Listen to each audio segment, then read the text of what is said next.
দোকানের তালা ভাঙা, ভেতরে যত্রতত্র ছড়িয়ে মালামাল। মাদারীপুরে ৬টি জুয়েলার্স সহ ৮টি দোকানে দুর্ধর্ষ ডাকাতির ঘটনা ঘটেছে।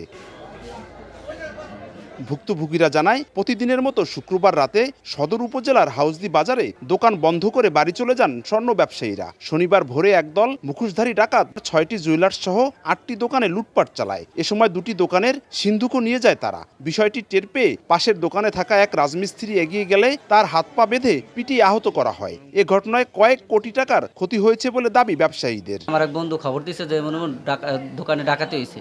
এখানে আমাদের ৬টা দোকান, ৬ দোকানে ডাকাতি হয়েছে। আগে সব তালা ভাঙ্গা সিন্দুক নিয়ে গেছে, কারো ক্যাশ নিয়ে গেছে। ৩০ ভরির মতো সোনা ছিল আর ৫০০ ভরি রূপা ছিল, লাখখানি টাকার মতো নগদ ছিল।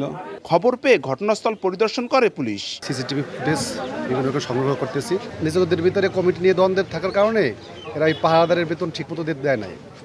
আর বিশেষভাবে যে এই পাহারাদার ছিল না, আর ওই রাত্রে যেখানে সময় হয়েছে এই সময় ওই কারেন্ট ছিল না, বিদ্যুৎটা ছিল না, এই জন্য আমরা একটু সিসিটিভি অনেক ক্যামেরায় ধরা পড়ে নাই। ব্যবসায়ীদের দাবি, ৬টি স্বর্ণের দোকান থেকে অন্তত ৫০ ভরি স্বর্ণ ও ১০০ ভরি রূপা লুট করেছে ডাকাতরা। আর খোয়া গেছে নগদ কয়েক লাখ টাকা। সঞ্জয় কর্মকার, অভিজিৎ, সময় সংবাদ, মাদারীপুর।